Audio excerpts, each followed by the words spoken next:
J'espère que vous allez bien. Moi, je pète la forme, mais en fait, je pète la forme parce que je suis fatiguée. Je sais pas vous, mais il paraît qu'on est en automne. Il paraît, hein.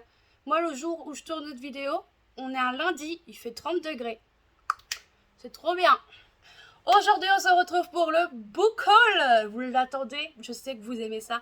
Mais vous aimez voir mes craquages de chaque mois. Et là, il y en a pas mal. Il y en a qui comptent pas. J'en ai 1, 2, 3, 4, 5, 6, 7, 8, 9, 10, 12, 14, 15 livres à vous présenter. Donc, on va pas trop traîner. Et on va commencer par un livre que j'ai oublié de vous présenter en août. Tout simplement parce que c'est pas mon livre. C'est le livre de monsieur. Et il a lu ça. C'est pas un gros lecteur, d'accord? On se moque pas. Mais il a que lu que ça. Il a acheté Surviving to Drive de Gunther Steiner. C'est une saison de Formule 1 chez As, où en gros, on va suivre toute la saison 2021 ou 2022. Je sais plus. Mais du coup, on va suivre vraiment une saison dans l'écurie As. Alors, pour ceux qui ne connaissent pas trop la Formule 1, As équivaut à la plus petite écurie de la F1. En gros, c'est ça. Mais il me semble que cette année-là, ils ont fait pas mal de choses. Et du coup, on va suivre ce monsieur qui est le directeur de l'écurie As. Du coup, c'est le directeur de l'écurie As qui a écrit ce bouquin. Il a bien aimé. Honnêtement, il l'a lu pendant les vacances. Hein. Il a lu 30 pages. Voilà, mais lui il aime bien. Et pour ceux qui aiment la Formule 1, pourquoi pas? Parce qu'il paraît qu'il est vraiment bien. Hein. Donc je rigole parce que moi ça m'intéresse pas, mais pour ceux qui sont fans de F1, si vous connaissez des gens fans de Formule 1 et qui veulent un livre sur la F1, mais qui change un peu de Red Bull, Mercedes, vraiment les plus connus, et bien voilà ce roman qui suit l'écurie As. Alors comme à chaque fois que je fais un book haul, je mets des livres, mais je ne sais pas où les ranger après. On part sur les graphiques parce que j'en ai que 2 à vous présenter. J'ai acheté le tome 2 de Comment Raeliana a survécu au manoir Weeknight de Well et histoire originale de Misha. La couve est trop belle. Dans cette histoire, en fait, nous suivons Raeliana, mais en fait, Raeliana est un personnage de livre. On suit une jeune femme qui va lire un livre et elle va s'endormir et elle va se réveiller dans le best-seller qu'elle a lu. Sauf que elle sait comment se finit ce livre. En fait, Raeliana meurt. Et elle va tout faire pour pas mourir. Du coup, elle va fuir la personne qui va la tuer. Mais est-ce que c'est une bonne idée de se mettre dans les bras de ce monsieur? Est-ce que c'est pas encore plus dangereux? J'ai beaucoup aimé le premier tome. Et du coup, je me suis acheté le 2, tout simplement. On continue avec le dernier graphique. J'ai acheté, et je l'ai lu, j'ai acheté Paix à mon âme de Sweeney Boo. J'ai déjà lu un roman de cet auteur qui s'appelait Hit to Yourself, and Yourself, un truc dans le genre. Mais là, c'est complètement différent. Nous avons un monde complètement halloweenesque, complètement Harry Potter, complètement... Voilà. On va suivre une jeune femme, une jeune fille, je sais plus comment elle s'appelle, Abigail. Abigail est dans une école de sorcellerie de Unwithy, ça s'appelle, et en fait... un matin, on va découvrir que son amie, sa sœur de cœur plutôt, a disparu. Et on lui dit, oui, mais t'inquiète pas, c'est le COFEM, ça s'appelle? Je sais plus comment ça s'appelle. Je crois que c'est le COFEM, un truc dans le genre. Le Cénacle, pardon, rien à voir. Le Cénacle lui dit, non, t'inquiète pas, on va s'en occuper, on va la retrouver. Et en fait, elle voit qu'il bouge pas, donc elle décide de mener sa propre enquête. Ce graphique suffit à lui-même, mais en même temps, on en veut plus. Mais je vous en parle de mon bilan lecture prochainement. On part sur les romans neufs et on va partir sur les normales, les brochets. Et on commence avec une réédition. Parce que la version originale était moche. Du coup, j'ai lu à republier la saga. Je ne sais plus comment elle s'appelle cette saga. Du coup, de base, elle s'appelait Indécent, cette première Sans regret, et a précédemment paru sous le titre de Indécent. Et je ne sais plus comment s'appelle cette saga, mais maintenant ils l'ont appelée Sans regret. Et c'est une aile de papillon. Et il y a 3 tomes. Je vais pas vous faire le résumé parce que je veux rien savoir quand il s'agit du Colin Hoover. Je l'ai acheté parce que je n'ai pas les premières éditions et je ne les ai jamais trouvées. Donc du coup, je me suis acheté ce premier tome que je trouve très beau et très orange. On continue avec un roman qui fait très automne. Et en plus, je vous annonce qu'à partir... Alors, on est lundi, donc vous la verrez samedi, cette vidéo. mais à partir de lundi, il y a une lecture commune dessus. Donc si vous voulez nous rejoindre dans cette lecture commune, rendez-vous sur Instagram, envoyez-moi un message ou même en commentaire, dites-moi carrément je veux participer et je vous ajoute au groupe tout simplement. Et on va lire en lecture commune Un automne pour te pardonner de Morgane Moncombe. Est-ce que je vais vous faire un résumé? Non, car je ne veux strictement rien savoir. Je sais juste que c'est l'histoire d'une avocate qui va devoir, je sais pas si elle doit défendre le Rory, mais en gros, c'est une avocate qui va essayer de régler le problème parce qu'en fait, Rory est accusé d'avoir tué son meilleur ami, qui est aussi le bourreau de l'avocate, du coup de la jeune avocate qui s'appelle Camélia. Et du coup, je sais pas trop quoi en penser déjà au résumé parce que je déteste les romances où elle tombe amoureuse du bourreau qui l'a harcelée pendant des années à l'école. Je déteste ça.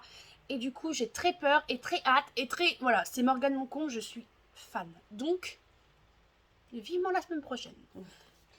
On continue avec un roman que j'ai acheté, lu direct parce que j'avais trop envie d'un boss employé. Il s'agit de Boss, il s'agit de Beau, odieux, sexy et snob de Aimée Bianca. Pour ceux qui ne connaissent pas, Aimée Bianca est aussi connue sous le nom de Aimée Lou, où elle est en quatre mains en fait avec sa sœur Lou Garance. Et ici, du coup, on est toujours chez Addictive. On va suivre une jeune fille, une femme, April. Voilà, elle s'appelle April. Elle travaille comme... Non, elle aime son boulot, elle est sans otage, elle aime sa liberté de femme célibataire. Voilà, elle aime sa vie. Point. Mais il y a quelqu'un qu'elle n'aime pas, c'est son boss. Elle le déteste. Ils peuvent pas se piffrer dans le sens où il est beau. Ah, regardez, il est sexy, il est beau, il fait fantasmer. Mais dès qu'il ouvre la bouche, c'est une autre histoire. On va direct dans le pôle Nord quand il ouvre la bouche. Et... elle peut pas le voir, elle en peut plus. Sauf que suite à un mauvais poisson d'avril, non, je n'invente rien. Elle s'appelle April et elle fait un mauvais poisson d'avril. Son boss va décider un peu de la titiller sur ça et vous en doutez bien qu'il y a une romance, mais je vous en parle dans mon bilan parce que j'ai lu en septembre et j'ai bien aimé. Aussitôt acheté, aussitôt lu. Bon, je me vante, mais ça va vite s'arrêter, je vous le dis. J'ai lu, acheté et lu Rebelle University, le tome 1, Hot as Hell. Ici, nous allons suivre une protagoniste qui s'appelle... Je l'ai lu, mais est-ce que je me souviens des noms? Non. Bon, bref. On va faire autrement. Hunter Clark, ah si, c'est bon, je l'ai. Hunter Clark est le... pas le quarterback... Non, mais non, il joue au hockey, c'est pas le quarterback, je coupe avec ma lecture en cours, n'importe quoi. Est un joueur de hockey populaire en fait de la fac et un jour il va faire un pari débile avec un de ses coéquipiers et de courir tout nu pour faire le tour de la fac et il va rentrer dedans, oui. Il va rentrer dans Harper, clairement ils vont tomber à la reverse. Il va rentrer dans Harper qui est en train d'afficher des affiches sur le body positive. Malheureusement, l'un comme l'autre ayant fait une petite bêtise, alors c'est pas la présidente, mais je sais plus comment on appelle ça à la fac, du coup la directrice de la fac, on va dire, a décidé, la doyenne, ça y est je l'ai, la doyenne de la fac a décidé, vous avez fait une bêtise tous les deux, et bah vous allez faire votre punition ensemble et il s'agit de nettoyer 4 heures de colle pour nettoyer la fac et le problème c'est que Harper peut pas avoir en peinture le certain Hunter pour certaines raisons que je vous dévoilerai pas et en même temps Hunter voilà, j'allais trop loin, j'allais dire mon avis mais j'ai bien aimé, je vous le dis tout de suite, mais Hunter c'était pépite. C'est pas un coup de cœur, clairement, je vous le dis tout de suite, parce que je me suis trop reconnue en la protagoniste féminine. Et le problème, quand je me reconnais trop, ça floppe le coup de cœur parce que j'aime pas trop être représentée, justement. Moi, je lis pour pas penser à mes problèmes. Voilà. On continue avec les 9, mais cette fois-ci, on part chez les collectors. J'en ai 3. Oui. Déjà, parce que je crois que c'est... Oui, Brunel, je vous mets le lien de sa chaîne parce qu'elle fait pas beaucoup de vidéos en ce moment, mais moi j'aime toujours autant, d'accord? Et elle l'a lu, elle l'a adoré. La plupart des lectures qu'elle lit, je les lis et j'aime. Genre Les 7 maris d'Evelyn Hugo, coup de cœur. Ses plaisirs violents, pépite. Donc je me suis dit, on lui fait confiance et on achète Jet City. Enfin, la cité de Jade en français de Fondali. Oui, chez De Saxis. Alors j'aime pas le vert, mais je m'en fous. Le jade est vert, donc voilà la jaquette en soi. Faites attention. Oh, t'es vert toi aussi, dis donc, je suis raccord. Voici le relié. Alors, il n'y a rien derrière, hein, il n'y a rien derrière la jaquette. Voilà le relié. L'intérieur, c'est une carte. Alors, J'avais pas le sens de l'orientation, alors carte ou pas carte, ça change pas grand chose. Surtout que là, c'est une carte moitié de ville. Alors déjà qu'une carte normale, je suis paumée, mais alors là, il y a trop d'avenues, de rues et de je sais pas quoi. Et du coup, je vais vous lire le résumé. Parce qu'est-ce que je l'ai acheté? Oui. Est-ce que je me souviens du résumé? Non. La famille est un devoir. La magie est un pouvoir. L'honneur est primordial. Alors du coup, le premier tome s'appelle Les os d'émeraude. C'est pas écrit devant, c'est écrit derrière. Voilà. Mais les émeraudes sont verts.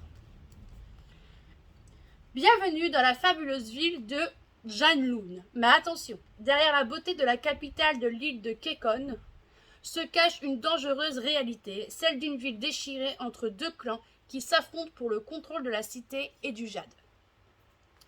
Cette pierre précieuse et magique, qu'on ne trouve que dans les mines de l'île, permet au guerrier qui la porte d'amplifier ses capacités, faisant de lui une véritable arme de guerre. Aujourd'hui, alors que le chef des clans Sansim se retire du pouvoir, laissant la direction à ses petits-enfants, leurs rivaux du clan de la montagne en profitent pour ravir des quartiers, et s'accaparer le marché du jade. Lorsqu'une nouvelle drogue puissante se propage permettant à quiconque, même aux étrangers, de manier le jade, la tension qui couve entre les deux clans éclate avec une violence sans précédent. Entre jeux politiques, trahison, argent et pouvoir, l'issue de cette guerre déterminera le sort de tous les guerriers de Jade et de l'île elle-même. Ça a l'air trop bien. Alors, il a eu le World Fantasy Award du meilleur roman, il a eu un prix Aurora, classé parmi les 100 meilleurs livres de fantasy de tous les temps par le Times Magazine, classé numéro 1 dans la liste des Reader Digest des 25 meilleures sagas de livres fantasy jamais écrits. Je lis ce qu'il y a écrit derrière. Voilà, il est très très beau.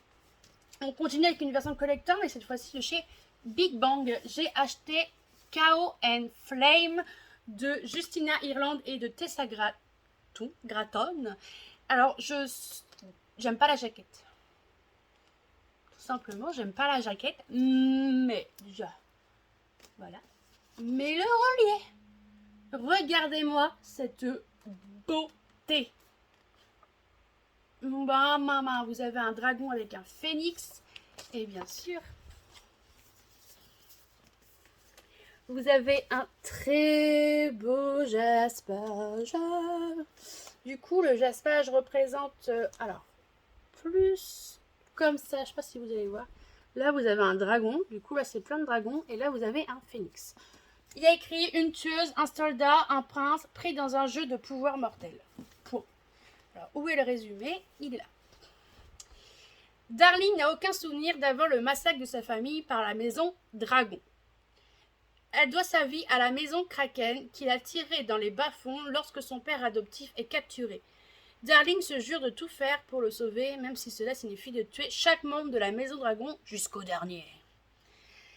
Alors, il s'appelle vraiment Talon, donc Talon. Mais nous, on va dire Talon, parce qu'autrement, on va passer au talon d'Achille et tout.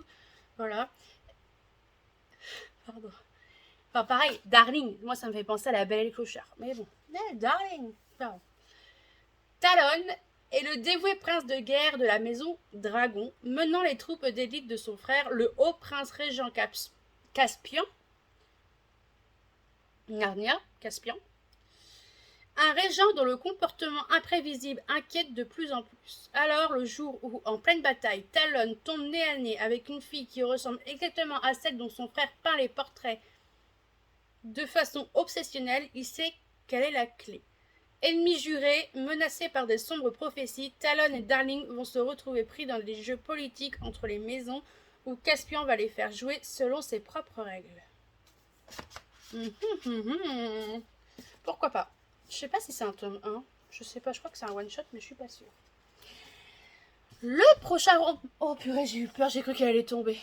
Pardon. Le prochain roman que je vais vous présenter, je l'ai acheté parce que j'ai vu le film. J'ai adoré le film et on m'a dit qu'il n'y avait rien à voir entre les deux, mais je m'en fous. J'ai acheté My Dear Fucking Prince en version Toc Toc. Oh oui. Parce que déjà, la jaquette est très, très, très, très belle. Vraiment, elle est sublime. Et regardez-moi ce dos.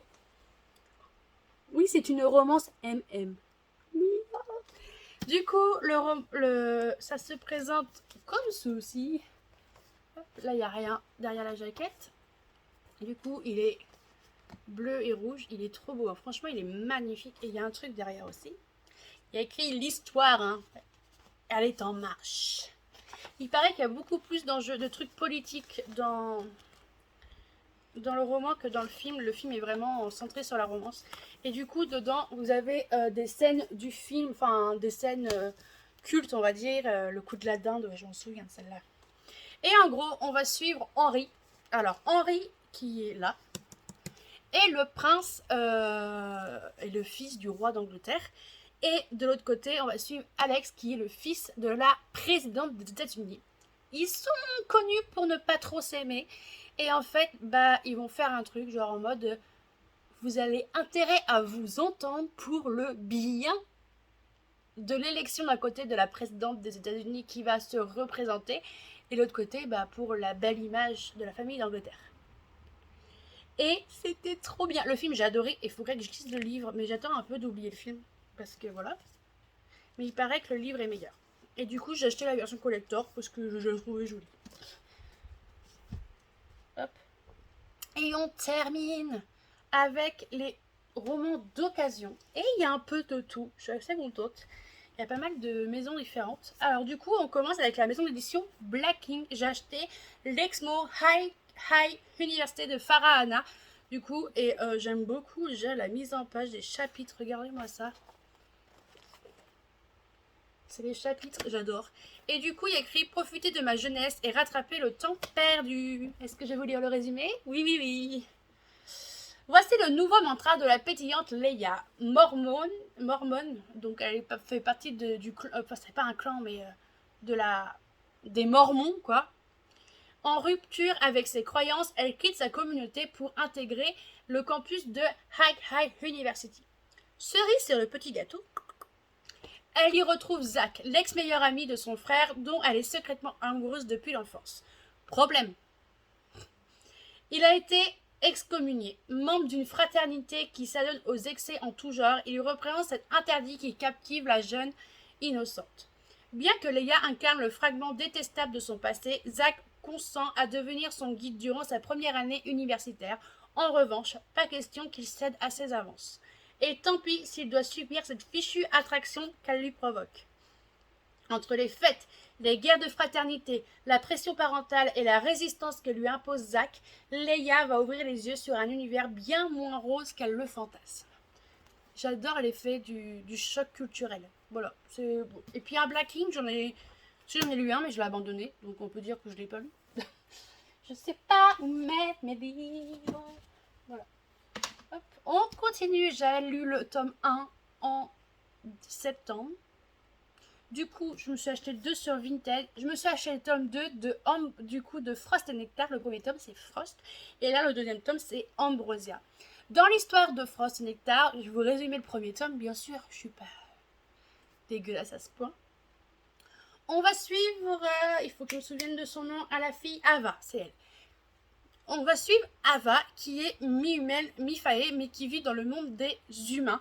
Parce que voilà, elle a été rejetée par le royaume faé, du coup, par la féerie, du coup. Elle vit chez le monde des humains, mais chez les humains, c'est pas non plus la rose, parce que tout le monde la rejette, quoi, parce qu'elle a les oreilles pointues. Bah oui. Et du coup, ce qui apparaît, c'est qu'on le joue un soir, elle rentre chez elle après le boulot, et elle va découvrir que son mec se tape une autre meuf. Ouh, trop bien.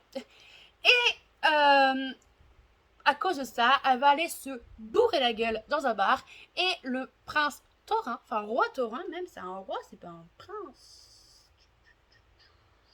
Ouais, c'est ça. Le roi des faées, taurin, va décider, en fait, c'est le moment qu'il doit choisir plusieurs prétendantes pour faire une sorte de sélection pour qui sera la future reine. Et quand il tombe sur Ava, je peux vous dire que c'est pas la fête au village, dans le sens où elle le renvoie bouler, mais d'une force intersidérale, et du coup, lui, il se dit, mais elle est parfaite, en fait. Vous allez dire, ouais, c'est pas logique. En fait, elle est parfaite dans le sens où le roi taurin n'a pas le droit de tomber amoureux. Donc, quoi de mieux que de prendre une fille qui ne l'aime pas. Voilà. J'ai lu le 1, j'ai adoré. Du coup, j'ai pris le tome 2.